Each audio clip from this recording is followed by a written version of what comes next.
सदर थाना क्षेत्र में एक इंटक जिलाध्यक्ष के बंद घर को निशाना बनाकर लाखों रुपए के जेवरात चोरी कर लिए, जिसमें 3 किलो ऊपर से अधिक चांदी व 10 तोला से अधिक सोना के आभूषण सहित अन्य सामान लेकर फरार हो गए। चोर इतने शातिर थे कि आर्टिफिशियल आभूषण भी वहीं छोड़कर चले गए। राजपूत ने बताया कि वह प्रियदर्शनी नगर सेक्टर 3 में अपने नए मकान में बीती रात को फर्नीचर शिफ्ट करने गए हुए थे।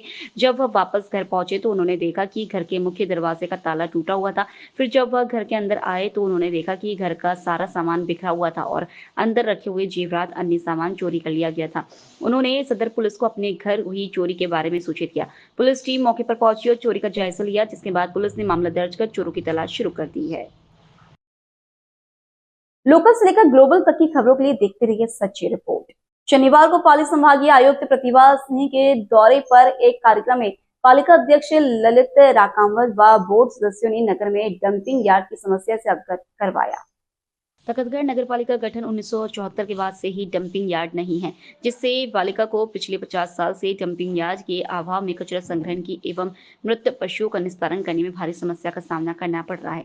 3 वर्ष पूर्व पालिका में बोर्ड बैठक में प्रस्ताव लेकर जमीन लेने का प्रस्ताव भी ले रखा है, लेकिन आज दिन तक इस समस्या पर नगर पालिका प्रशासन ने कोई ध्यान नहीं दिया। पार्षद देवाराम चौधरी ने पाली संभागीय आयुक्त प्रतिभा सिंह को पालिका अध्यक्ष व पार्षद देवाराम चौधरी ने पूर्व में इस मामले को अवगत भी कराया था। एक बार फिर उनको याद दिलवाया गया। पाली संभागीय आयुक्त प्रतिभा ने बताया कि इस समस्या को लेकर मौके से कलेक्टर को फोन किया। ग्राम पंचायत बुलाना गोचर भूमि में जमीन देने से इनकार कर दिया। लोकल से लेकर ग्लोबल तक की खबरों के लिए देखते रहिए सच्ची रिपोर्ट। जोधपुर में बाईजी का तालाब स्थित अंतर्राष्ट्रीय मुख्यालय गुरुगादी महर्षि नवल आश्रम पर ब्रह्मनिष्ठ श्री राम बख्श साहेब जी की परम शिष्य एवं अंतर्राष्ट्रीय महर्षि नवल संप्रदाय के प्रधान खजांची महंत आचार्य रामानंद जी महाराज साहेब के ब्रह्मलीन पश्चात विशाल भंडारा एवं भव्य सत्संग समारोह, संत समागम और पद सुशोभित सहित विभिन्न आयोजन भव्य रूप से श्री रामानंद जी महाराज के 64वें जन्मोत्सव पर 4 खूट पीठाधीश महेश महाराज के सानिध्य में हुए। गौरतलब है कि रामानंद महाराज का अंतर्राष्ट्रीय मुख्यालय महर्षि नवल आश्रम और अंतर्राष्ट्रीय महर्षि नवल संप्रदाय के संरक्षण में विशेष योगदान रहा है। प्रातःकाल प्रधान गवर्नर महंत प्राचार्य द्वारकादास महाराज द्वारा महर्षि श्री नवल साहिब योगेश्वर योगीराज श्री दयाल साहब ब्रह्मनिष्ठ सदगुरुदेव श्री राम बख्श साहब सतगुरुदेव श्री अचलदास जी महाराज एवं आचार्य रामानंद महाराज की विशेष पूजा अर्चना गुरु वंदना आरती की गई। विशेष अंतर्राष्ट्रीय महर्षि नवल संप्रदाय के युवा संत राहुल महाराज ने बताया भंडारे के मुख्य आयोजन के अंतर्गत दोपहर 1 बजे से भव्य सत्संग समारोह का आयोजन हुआ, जिसमें महर्षि श्री नवल साहिब के 5 मधावों को पश्चात 4 खूट पीठाधीश महेश महाराज, आचार्य द्वारकादास महाराज एवं महामंडलेश्वर सदानंद महाराज द्वारा श्री रामानंद जी महाराज को प्रधान खजांची महंत के पद पर सुशोभित कर तिलक लगाकर चदर प्रदान की गई और सत्संग श्रोमणी हीरालाल महाराज के प्रपौत्र श्री निष्कर्ष आनंद महाराज को महेश महाराज के उपदेश गुरु दीक्षा प्रदान की। लोकल से लेकर ग्लोबल तक की खबरों के लिए देखते रहिए सच्ची रिपोर्ट। आनंदपुर कालू लूनी नदी में नौखड़ा रपट पर बाइक सहित बहे युवक की आज दूसरे दिन भी अजमेर की एसडीआरएफ टीम व सिविल डिफेंस टीम द्वारा रेस्क्यू ऑपरेशन जारी है। जानकारी के अनुसार शनिवार को लूनी नदी में छोटूराम पुत्र रत्नाराम जाट निवासी मुगदड़ा बाइक सहित रपट के तेज बहाव में नदी में बह गया था। उसके साथ नदी में बहे 2 अन्य युवकों को तो कल ग्रामीणों ने बचा लिया था। इस हादसे की जानकारी के बाद एसडीएम रवि प्रकाश, आनंदपुर कालू थानाधिकारी हनुमान राम विश्नोई भी मौके पर पहुंचे थे। वहीं फिलहाल नदी के शव को ढूंढने के लिए एसडीआरएफ और सिविल डिफेंस टीम का रेस्क्यू ऑपरेशन जारी और मौके पर थानाधिकारी हनुमान राम विश्नोई, नायब तहसीलदार भी मौके पर मौजूद हैं और प्रशासन के अन्य अधिकारी भी मौके पर पहुंचने की जानकारी मिली है। लोकल से लेकर ग्लोबल तक की खबरों के लिए देखते रहिए सच्ची रिपोर्ट। तखतगढ़ कस्बे की श्री अभय नोबल्स उच्च माध्यमिक विद्यालय तखतगढ़ में 8 से 14 सितंबर तक हिंदी सप्ताह का आयोजन किया गया। सप्ताह प्रभारी व्याख्याता प्रताप राम गहलोत ने बताया कि रविवार 8 सितंबर से हिंदी गतिविधियों की शुरुआत की गई। रविवार को सरस्वती वंदना, गुरु वंदना व हिंदी प्रार्थना का आयोजन किया गया। इनके साथ अन्य दिनों प्राथमिक, माध्यमिक व उच्च माध्यमिक स्तर पर हिंदी सुलेख, श्रुति लेख, कविता पत्र, वाचन, निबंध, कविता, कहानी, आशु भाषण आदि प्रतियोगिताओं का आयोजन किया गया। सह प्रभारी आरती लोहार ने बताया कि आज शनिवार को कनिष्ठ व वरिष्ठ वर्ग की वाद विवाद प्रतियोगिता आयोजित की गई, जिसका विषय वरिष्ठ वर्ग में प्राथमिक कक्षाओं में शिक्षा का माध्यम मातृभाषा एवं कनिष्ठ वर्ग में विद्यालय स्तर पर शिक्षा नियमित स्कूलों के माध्यम से ही होनी चाहिए थी। संस्थान प्रधान शंभू सिंह बालोत ने हिंदी दिवस की सार्थकता पर अपना उद्बोधन देते हुए भाषा के विकास के लिए इस प्रकार की प्रतियोगिताओं के आयोजन की महत्वता बताई। सप्ताह भर की प्रतियोगिता का सफल संचालन सुमन देवड़ा, गिंजल चंदोरा आदि ने किया। इन प्रतियोगिताओं में अव्वल रहे छात्रों को वार्षिक उत्सव पर सम्मानित किया जाएगा। लोकल से लेकर ग्लोबल तक की खबरों के लिए देखते रहिए सच्ची रिपोर्ट। महेश संगीत में सुंदरकांड भजन मंडली के प्रवक्ता महेश मंत्री ने जानकारी दी है कि श्री रामचरितमानस के संगीत में सुंदरकांड पाठ व भजन संध्या का आयोजन शनिवार 14 सितंबर 2024 को रात्रि 9:30 बजे Raja Hyundai workshop F320/321 MIA Basni द्वितीय फेज गली संख्या 7 एम्स ऑडिटोरियम के सामने जोधपुर में हुआ। मंडी के प्रवक्ता महेश मंत्री ने बताया कि संगीत में सुंदरकांड का पाठ भजन संध्या का आयोजन हुआ। संगीत में सुंदरकांड पाठ के मुख्य स्वर बाबू बिरला, कमल दुत, वीरेंद्र माल, आनंद राठी, विपुल बिरला के थे। महेश मंत्री ने बताया कि सुंदरकांड के पश्चात विशेष भजन संध्या का आयोजन हुआ, जिसमें मंडली के सभी सदस्य और भक्तजन एवं समाज के सभी गणमान्य लोग उपस्थित हुए। विशेष भजन संध्या में जोधपुर के जाने माने मंडली के भजन गायक वीरेंद्र माल, बाबू बिरला, वीरेंद्र माल, दीपक जोशी, गणपत जोशी, जोशी भाई जोधपुरी और राजस्थान के जाने माने भजन गायक और अन्य भजन गायकों ने भजनों की सरस प्रस्तुतियां दी, जिसमें भक्तजन व मंडली के सभी सदस्य सम्मिलित हुए। मंडली के प्रवक्ता महेश मंत्री ने जानकारी दी कि मंडली के द्वारा काफी वर्षों से प्रत्येक शनिवार को संगीत में सुंदरकांड का पाठ व भजन संध्या का आयोजन निःशुल्क किया जा रहा है। लोकल से लेकर ग्लोबल तक की खबरों के लिए देखते रहिए सच्ची रिपोर्ट। अलवर के काला कुआ क्षेत्र में राज्य के सैटेलाइट हॉस्पिटल में सोनोलॉजिस्ट की नियुक्ति नहीं होने से सोनोग्राफी की मशीन चालू नहीं की जा सकी है। मरीज हो रहे परेशान। वन मंत्री संजय शर्मा के द्वारा 20 लाख की लागत से सोनोग्राफी की मशीन का उद्घाटन किया गया था। मरीज ने दुख प्रकट किया, जब अर्जेंट सोनोग्राफी होती है तो हमें पैसे से प्राइवेट हॉस्पिटलों में सोनोग्राफी करवानी पड़ती है। आखिर गरीब आदमी कहाँ जाए या अपने जेब को ठंडा करें। गरीब वर्ग के लिए कर रखी है सरकार ने सुविधा, लेकिन स्टाफ की वजह से हो रहा है मामला फेल। सैटेलाइट हॉस्पिटल के पीएमओ GS राठौर मरीजों की सेवा में दिन भर लगे रहते हैं ताकि मरीज परेशान ना हो, परिवार की तरह उनकी देखभाल करते हैं। सच्ची रिपोर्ट न्यूज चैनल की पूरी टीम का वन मंत्री संजय शर्मा को निवेदन की जल्द से जल्द सोनोग्राफी की मशीन को शुरू किया जाए और तत्काल डॉक्टर लगाए जाए, जिससे मरीजों को एक अच्छी सुविधा मिले। देखिए, सोनोग्राफी मशीन जो है हमारी यहाँ पर जो है 16 फरवरी 2024 को माननीय मंत्री महोदय ने इसका उद्घाटन किया था, लेकिन तब से ही हम प्रयासरत हैं कि सोनोलॉजिस्ट यहाँ पर आए और सोनोग्राफी शुरू करे, जिससे कि मरीजों को जो है राहत मिल सके। कितनी लागत की है ये मशीन? ये कम से कम 18 से 20 लाख लागत की मशीन है। बहुत अच्छी जापानी मशीन है। पिछले महीने CMHO साहब ने एक सोनोलॉजिस्ट के ऑर्डर्स भी किए थे। वो रामगढ़ CSC से यहाँ लगाया था उन डॉक्टर साहब को, लेकिन उनको अस्वस्थता की वजह से वो क्या ज्वाइन नहीं कर पाए अभी तक, इसलिए जो है अभी सोनोग्राफी मशीन यहाँ पर शुरू नहीं हो पा रही। लगभग सैटेलाइट हॉस्पिटल में कितने मरीज आते हैं आपके पास रोजाना? रोज़ाना 800 से 900 मरीज आते हैं। मौसमी बीमारियों की वजह से मरीजों की संख्या बढ़ी भी है। क्या लगता है सर, सोनोग्राफी बाहर से करवानी पड़ी है? आपने भी कोई पत्र वगैरह? मैंने निरंतर पत्राचार किया है, उच्च अधिकारियों को इसको लिए लिख के भी दिया है, और CMHO साहब ने भी बहुत प्रयास किए हैं कि यहाँ सोनोलॉजिस्ट आ जाए और सोनोग्राफी यहाँ पर मरीजों की शुरू हो सके, लेकिन जो है कुछ कारणों की वजह से जो है अभी शुरू नहीं हो पा रही है। मरीज परेशान हो रहे हैं बहुत ज़्यादा, बाहर से कोशिश ये रहती है कि हम मरीजों को जनाना अस्पताल या बड़े अस्पताल भेजें, जिससे कि क्या है उनको आर्थिक नुकसान नहीं उठाना पड़े। लेकिन फिर भी क्या है कि कभी कभी ऐसी अर्जेंसी हो जाती है कि सोनोग्राफी जो है तुरंत करवानी पड़ती है। उन मरीजों को जो है हम राहत प्रदान नहीं कर पाते। कितने दिन से लोग परेशान हैं, सोनोग्राफी नहीं हो रही है? कितने दिन की मशीन ये आई हुई है? कितने दिन हो गए मशीन को? मशीन आए हुए तो लगभग 1 साल हो गया है, लेकिन अभी तक जो है ये मशीन शुरू नहीं हो पा रही है। लेकिन हम इसके लिए निरंतर प्रयासरत हैं और अभी जो है एक डॉक्टर साहब जो है फिजिशियन उन्होंने ज्वाइन भी किया है, और उनके जब एग्ज़ाम्स हो जाएंगे, वो सोनोलॉजिस्ट भी हैं, लेकिन जब उनके एग्ज़ाम्स हो जाएंगे और उनको प्रमाण पत्र मिल जाएगा तो वो खुद भी सक्षम होंगे सोनोग्राफी करने के लिए। जब तक कुछ नहीं होगा, जब तक जो है हम अन्य चिकित्सक को लगवाने के लिए प्रयासरत हैं। वो डॉक्टर साहब यदि मेडिकली फिट हो जाएंगे तो रामगढ़ CSC से जो डॉक्टर साहब आए हैं वो डॉक्टर साहब यहाँ आकर सोनोग्राफी करना शुरू कर देंगे। मंत्री जी को संपर्क किया कि आपने सोनोग्राफी मंत्री जी को भी संपर्क किया है हमने। मंत्री जी को भी हमने नोटिस में डाल दिया ये चीज़, और वो भी प्रयासरत हैं।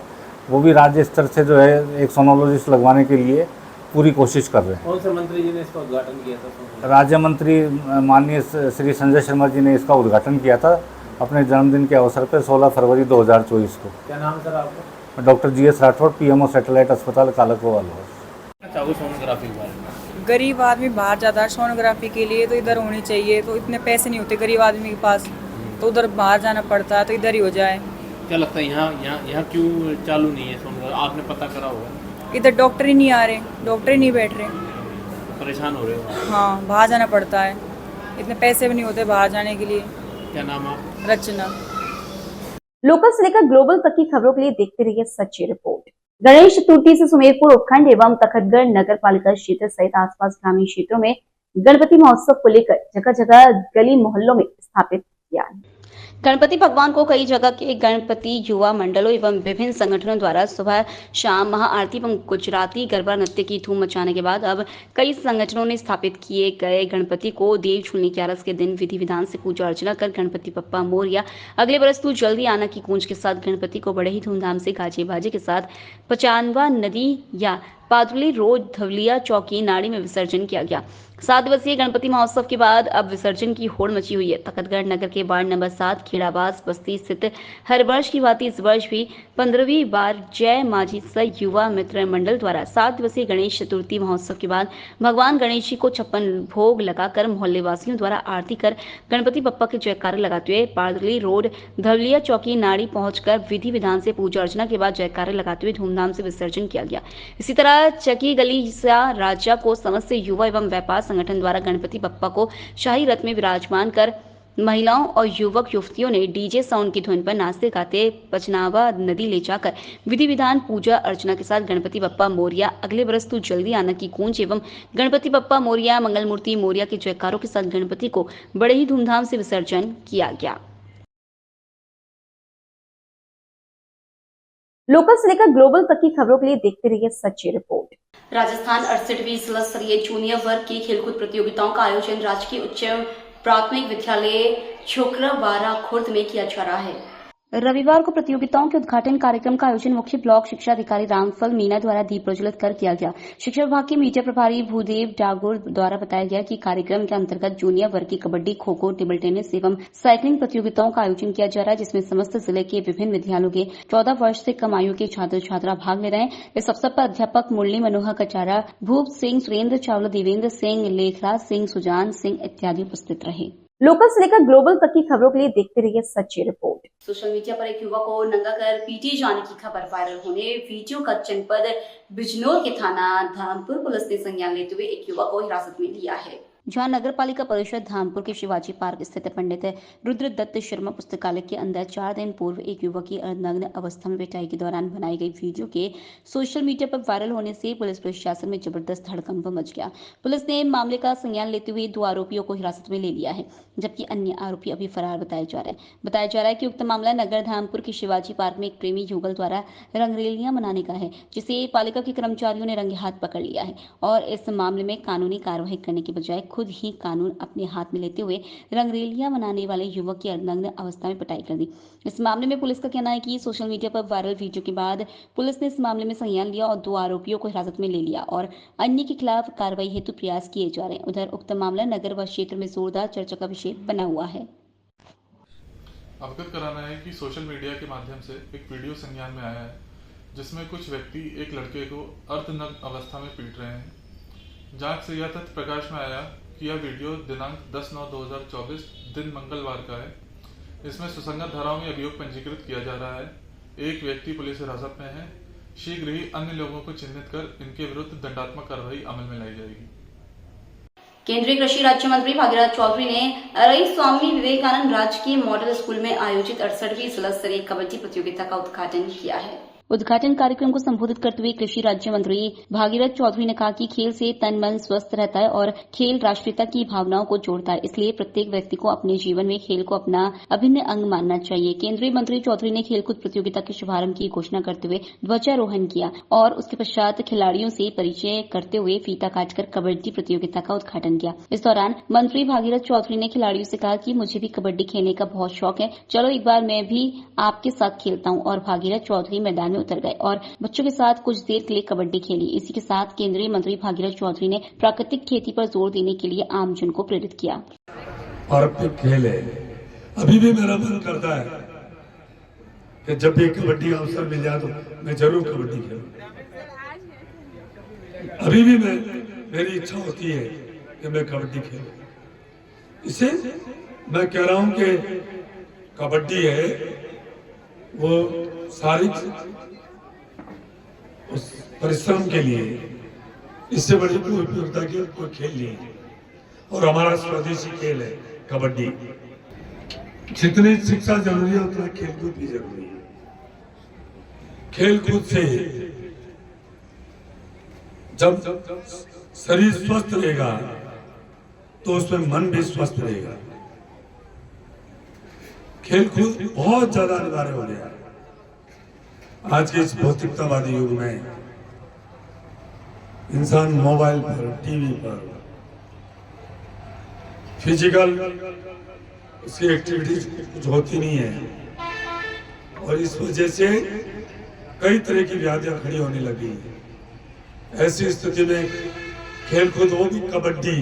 लोकल से लेकर ग्लोबल तक की खबरों के लिए देखते रहिए सच्ची रिपोर्ट। गोलबिल्डिंग चौराहे स्थित गणेश उत्सव स्थल पर गणेश महोत्सव समिति एवं ओम शक्ति संगठन के बैनर तले 30वें 10 दिवसीय गणेश उत्सव के तहत विशाल भजन संध्या एक शाम गणेश के नाम का आयोजन किया गया, जिसमें भजन गायक संजय पंचारिया व मशरूम मंचला ने ऐसा समा बांधा कि देर रात तक सैकड़ों भक्त झूमते रहे। भजन गायक संजय पंचारिया गणेश वंदना से भजन संध्या की शुरुआत की। देर रात तक चली इस भजन संध्या में संजय पंचारिया ने खम्मा खम्मा अजमाल जी रा कंवरा, महारे सावरियो गिरधारी, 64 जोगनी रे देवी रे मंदिरे रमजा भजनों की प्रस्तुति देकर समा बांध दिया। तो वहीं महेश मारवाड़ी एंड पार्टी ने माता जी की झांकी सजाकर भक्ति संध्या पर 4 चांद लगा दिए। इसके बाद भजन गायक मशरूम मंचला ने भी एक से बढ़कर एक भजन गाकर रंग जमा दिया। उन्होंने दीवाना तेरा आया बाबा तेरी नगरी में भजन गाकर भक्तों को नाचने पर मजबूर कर दिया। शहर विधायक अतुल भंसाली भजन संध्या में अतिथि मेहमान के रूप में उपस्थित रहे। भजन संध्या में जहां संजय पंचारिया और मशरूम मंचला ने भजनों की पेशकश दी तो शैलेंद्र, कार्तिक, ताहिर, कुलदीप ने वाद्य यंत्रों पर संगीत दी, जबकि शशि कुमार सोलंकी ग्रुप की एमजीए विजन टीम ने भजन संध्या का लाइव प्रसारण किया और खिमराज जांगीर ने संचालन किया। प्रारंभ में हेमराज शर्मा, मुकेश लोढ़ा, निरंजन चौधरी, अरुण माथुर, राजेंद्र शर्मा, पुरुषोत्तम खेमनानी, देवी सिंह सोलंकी आदि ने विधायक अतुल भंसाली का भगवा दुपट्टा पहनाकर स्वागत किया।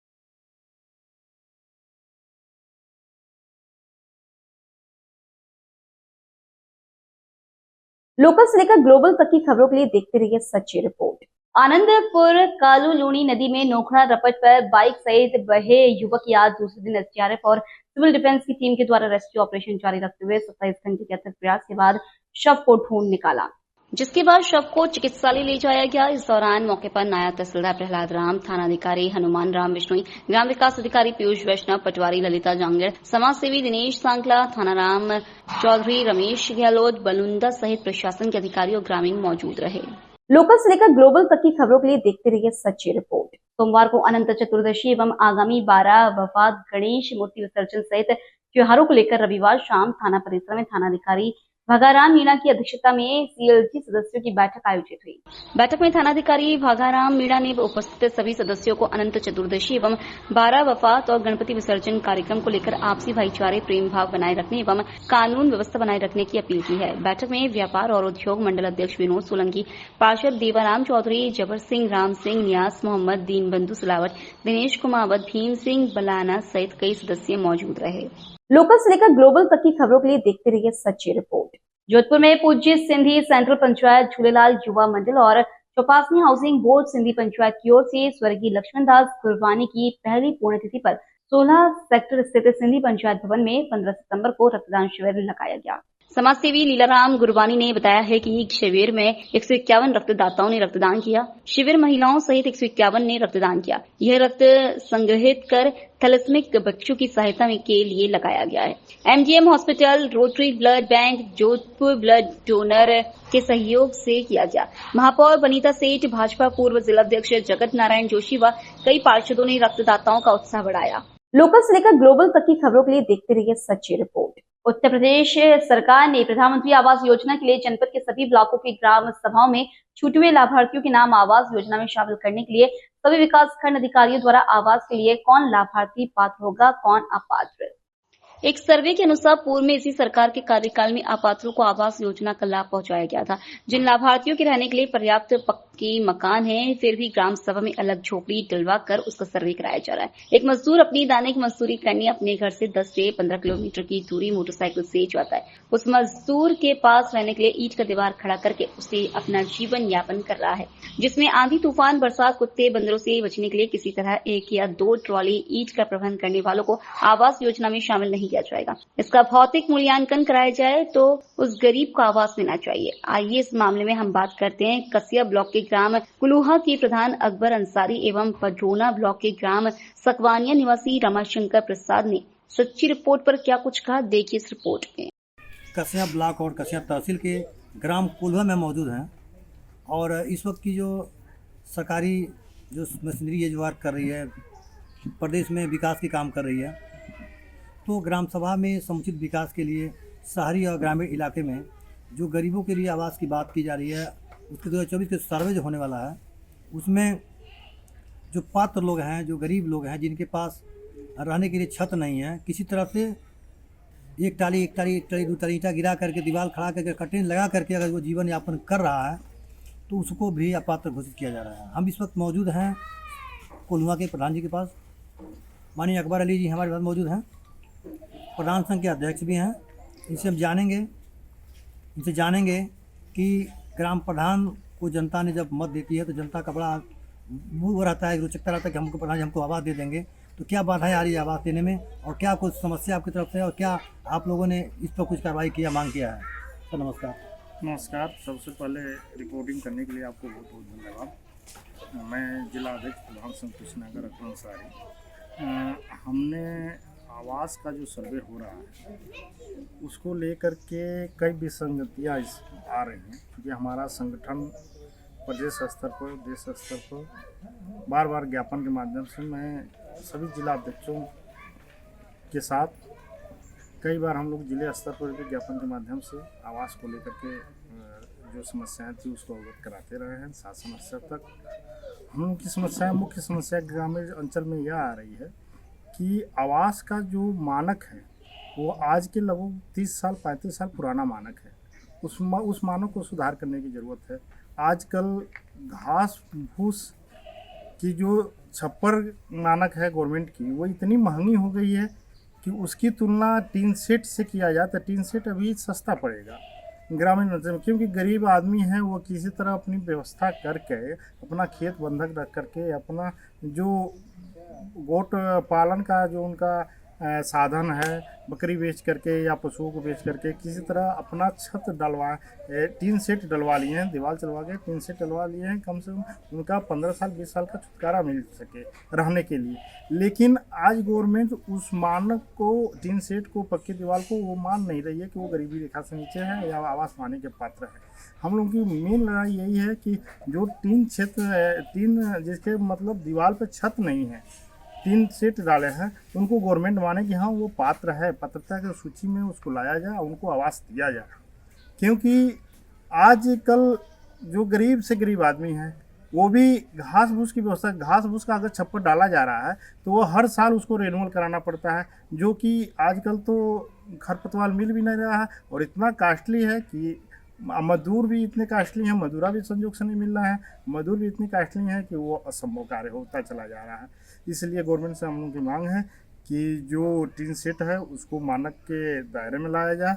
दूसरी समस्या यह आ रही है कि आप अभी देखेंगे कि जो शहरी इलाका है, शहरी क्षेत्र है, वहाँ आवास का जो रेट है वो 2,70,000 है और हमारे ग्रामीण अंचल में एक आवास 1,20,000 में मिल रहा है, जो बहुत ही कम है। इसको, इस रेट को अपडेट करने की ज़रूरत है। हम लोग बार बार गवर्नमेंट से मांग करते हैं कि इसको रिवाइज किया जाए और इस रेट को 2,70,000 या 3 लाख के आसपास इसको रखा जाए कि एक गरीब आदमी अपना अच्छे से आवास बनवा सके और उसमें निर्वहन कर सके। जैसा कि आपने सुना है, माननीय प्रधान जी का कहना यह है कि ईंट कागज किसी तरह से निर्माण करा करके कर्टेन चला दिया है, उसको मानक पे लाने की ज़रूरत है। क्योंकि अगर किसी परिवार में पक्की मकान है या कोई कहीं और जगह मकान है और वो आवास लेना चाहता है तो आपात मान लिया जाएगा, लेकिन जिसके पास कुछ है ही नहीं, केवल टीन शेड में रह रहा है, उसको मानक के रूप में लाने की प्रयास किया जा रहा है। दूसरी चीज़ यह है कि हम और भी जान लें समस्या इन गाँव के ग्रामीणों का, तो ग्रामीणों की आवास समस्या हो गई।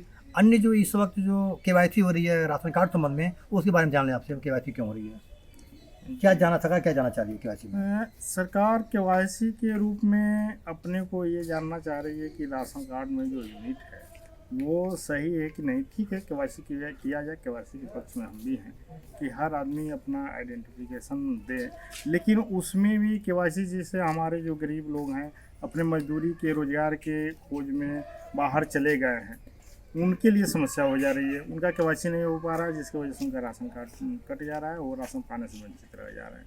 तो और शेष समस्या यह है कि जितना ही किसी चीज़ में बार बार उसको अपडेट किया जाएगा उतना ही समस्या होती चली जाएगी। अभी हमारे यहाँ मुसहर हैं, हाँ बस्ती है, वहाँ भी मुसहर बिरादरी हैं जो अपने रोजगार के चक्कर में बाहर चले गए हैं, उन बेचारों का KYC नहीं हो पा रहा है। सुनने में आ रहा है कि बहुत सारे कोटेदार हैं जो KYC के नाम पर भी वो अपना कुछ ना कुछ उसका लागत ले रहे हैं, जो एकदम ही अन्यायपूर्ण है और ये नहीं होना चाहिए, नहीं लेना चाहिए। KYC की सुविधा दी जाए, KYC हो, और जो मृतक लोग हैं उनका नाम काट के, जिन बच्चियों की शादी हो गई है उनका नाम काट के, जो यूनिट बच रहा है उसी ग्राम सभा में, जिस ग्राम सभा में यूनिट बच रहा है उसी ग्राम सभा में ऐड किया जाए, ना कि अदर ग्राम सभा में उसका यूटिलाइज किया जाए, जिससे कि लोगों की समस्याएँ न बढ़े और समाधान हो सके। धन्यवाद। जिले के पड़ौना ब्लॉक का आखिरी गाँव शेखवनिया में मैं मौजूद हूँ और शेखवनिया के लगभग 22-23 गाँव के टोले के मिला करके गाँव आता है। इस गाँव में मुसहर समाज के लोग भी हैं। इस गाँव में छोटे छोटे टोले ऐसे भी हैं जहाँ पे व्याप्त गंदगी भी है और सरकार ने स्वच्छ भारत मिशन के तहत सफाई के लिए गाँव में गाड़ियों के माध्यम से कचरा साफ करके बाहर गिराने की प्रयोजन चला रही है। लेकिन इस वक्त समस्या ये है कि गाँव में खाद गड्ढा की जो ज़मीनें हैं वहाँ पे लोग निवास कर रहे हैं। जैसे कि वहाँ अगर हम मिट्टी डलवाते हैं और जो ये गंदगी डालते हैं तो वहाँ प्रदूषण भरने की अभाव डर लगता है। तो ग्राम प्रधान रमाशंकर जी हैं हमारे पास मौजूद हैं, यहाँ पे इसे बात करने के लिए आए हैं। तो ग्राम सभा में स्वच्छ भारत मिशन को लेकर के कितने सजग हैं और कितने सक्रिय हैं, ग्राम सभा के विकास, सरकार की गाइडलाइंस और क्या इनकी समस्या है, कैसे गांव का विकास करना चाहेंगे, क्या बाधा आ रही है, इन सारी बिंदुओं पर हम बात करेंगे। हाँ प्रधान जी नमस्कार। नमस्कार। तो ये ग्राम सभा के प्रधान हैं जी। स्वच्छ भारत मिशन जी के तहत सफाई के लिए जो योजना है वो कैसे आप इसको संपादित कर रहे हैं? जैसे मान लीजिए सखवनिया, मतलब 22 टोला सखवनिया है जी। सखवनिया में हमारे यहाँ स्वच्छ भारत मिशन के तहत 10,000 रूपये से गाँव चयनित भी हुआ था।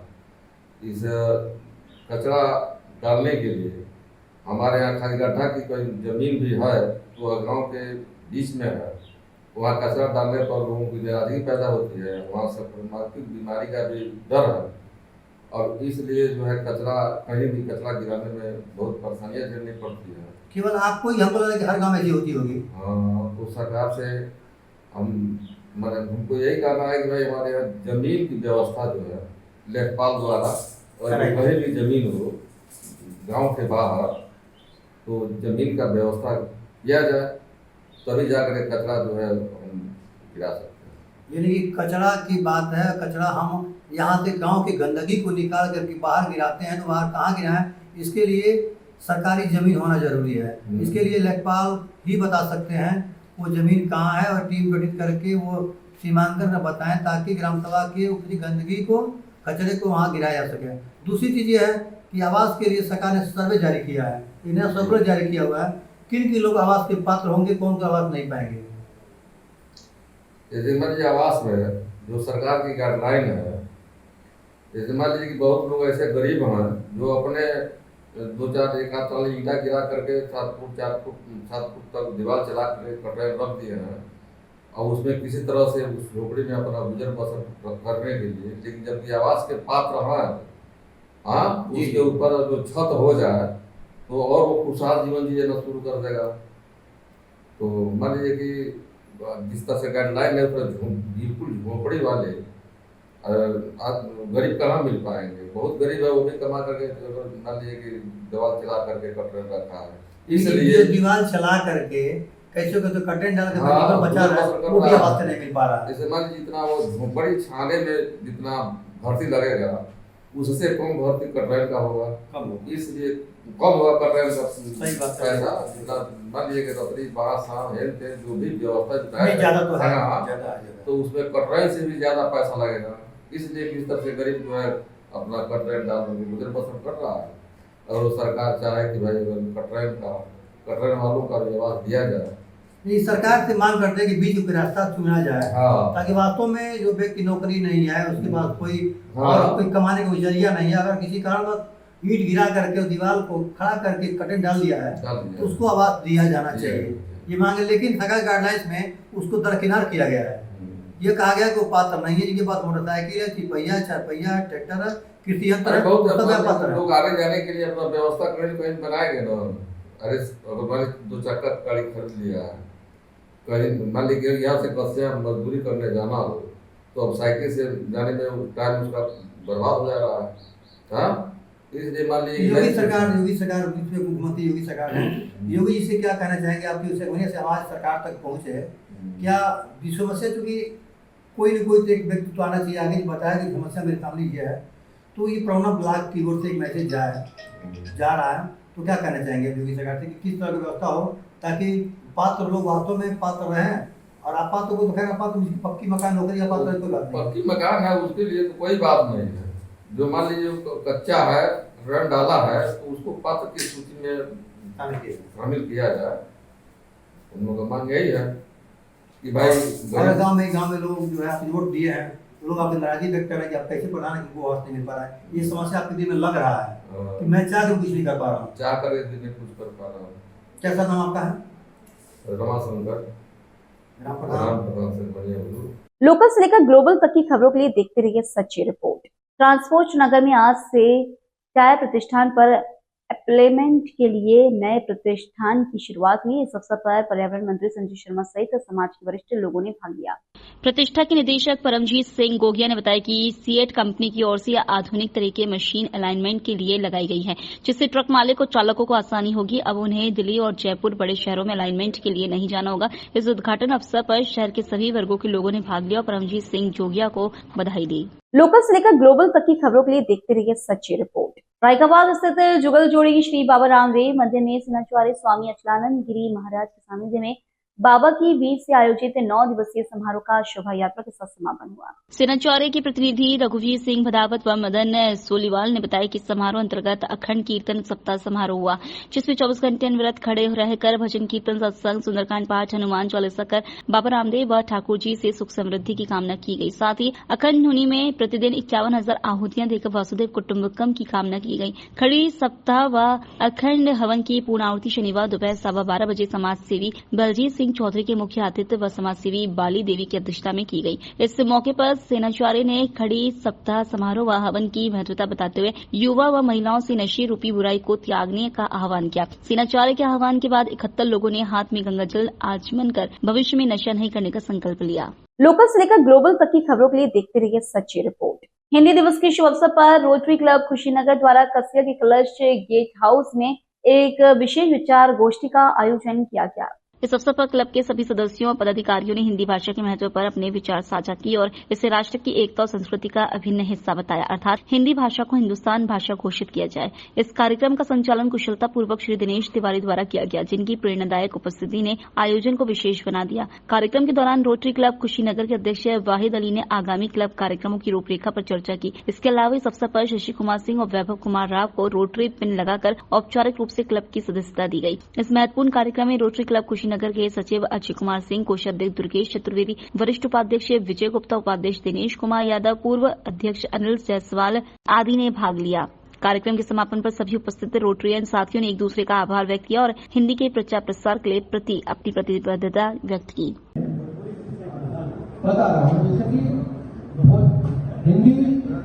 हिंदी को और हिंदी की जो प्रतिनिधित्व करने वाली बोली है वो तो खड़ी थी, बोली जाती थी, लेकिन अगर समृद्ध हिंदी साहित्य को आप देखेंगे तो उसमें बुंदेली है, उसमें ब्रज का है, उसमें अवधी है, उसमें भोजपुरी है और तमाम ऐसी बोलियां हैं, प्राकृतिक बोलियां या सभी का हम अध्ययन करते हैं। सबने हिंदी को समृद्ध बनाया। तो मुझे लगता है कि जिस माँ का मैं बेटा हूँ उसके साथ मैं न्याय नहीं करूंगा तो अन्याय हो जाएगा। मैं माँ पर एक कविता लिखा, गीत लिखा भोजपुरी में, वो बहुत चर्चित है। मैं चाहूंगा कि उस चीज को हम प्रस्तुत करूं और मुझे लगता है कि उस प्रथम लाइन से ही आप चीजों को समझना शुरू कर दें। किस्सा कहीं का बटाई लेके गतिए बटा नाती, आप तो समझते हैं नाती। हम लोग छोटे से जब झाड़ा करने जाता घंटी बांधी नाती कहते हैं, नाती लुप्त हो गई, उसको बचाना है। जब नाती बच रहे हिंदी का भी शब्द बच जाएंगे जी। किस्सा कहीं का बटाई लेके गतिए बटा। जिस भाषा में प्रेम पिता का मातृ हृदय की ममता है, जिस भाषा में सभी भाव भरने की अद्भुत क्षमता है, जो भाषा अब अखिल विश्व में बोली समझी जाती है, वह भारत की जनप्रिय भाषा माँ हिंदी कहलाती है। जिसकी सुता कौन तब जनी, कौन तेरा परिवार रे, कहाँ पे जन्मी कहाँ मिली तू, कहाँ मिला विस्तार रे, कहाँ पे रहती है, कहाँ घूमती है, आती है किस काम रे, कौन पिता तो किसकी अनुजा, क्या है तेरा नाम रे। इसी के साथ कविता है, सुन श्रोता मैं सुधा संस्कृत, सुन श्रोता मैं सुधा संस्कृत, भारत मेरा ग्राम रे, आर्य जनक मम प्राकृत भ्राता, हिंदी मेरा नाम है। बाहर कहीं भी जाए तो इंग्लिश का यूज करना होता है, क्योंकि सारे देशों की एक अपनी लैंग्वेज है। चाइनीज अपना भाषा बोलते हैं सब, उसी तरह हम लोगों को भी हिंदी में अपना मतलब लैंग्वेज अपनाना चाहिए, इस पे जोर देना चाहिए और इसको थोड़ा सा जो अभी हम लोग इंग्लिश और हिंदी मैच कर रहे हैं उसको थोड़ा सा कम करना चाहिए। इसको करने से हम साथ साथ हमें अपनी थोड़ी सी संस्कृति में भी सुधार लाना चाहिए। आज से कुछ साल पहले मेरी उम्र 35-36 साल हो गई, गांव का जो माहौल होता था धीरे धीरे वो सब चीज खत्म हो रही। वो भी हिंदी का ये किस्सा है, ऐसी बात नहीं है। गुरु जी ने कैसे बोला कि हम लोग अपना गिनती पहाड़ा सब भूलते जा रहे हैं धीरे धीरे। उन सब चीजों पे काम करिए, हम ही लोग कर सकते हैं, हम अपने बच्चों को संस्कार दे सकते हैं। लोकल से लेकर ग्लोबल तक की खबरों के लिए देखते रहिए सच्ची report. Alwar association of physiotherapist और लॉर्ड्स यूनिवर्सिटी के संयुक्त तत्वाधान में ESIC मेडिकल कॉलेज परिसर में स्थित ऑडिटोरियम में नेशनल फिजियोकॉन 2024 का सफल आयोजन हुआ। संगठन के अध्यक्ष डॉक्टर सचिन अग्रवाल ने बताया कि फिजियोकॉन 2024 के द्वितीय दिवस की शुरुआत ESIC medical college and hospital के डीन डॉक्टर असीम दास ने मां सरस्वती के छायाचित्र के समक्ष दीप प्रज्वलन के साथ की। फिजियोकॉन 2024 का गणेश वंदना के साथ आगाज हुआ। कार्यशाला के दौरान देश भर से पधारे प्रतिभागियों ने अपने अपने विषय की बिंदुवार जानकारी दी। इस दौरान अलवर क्लिनिकल एडवाइजरी के सदस्यों का स्वागत किया गया। कार्यशाला में डॉक्टर जफर खान, डॉक्टर सुविधा सूद, डॉक्टर लोकेश लालवानी को, doctor Suryamani, doctor Neha Saini, doctor Aditi Singh, doctor Deepak Yaduvanshi, doctor Harshdeep ने स्पीकर के रूप में संबोधित किया। लोकल से लेकर ग्लोबल तक की खबरों के लिए देखते रहिए सच्ची रिपोर्ट।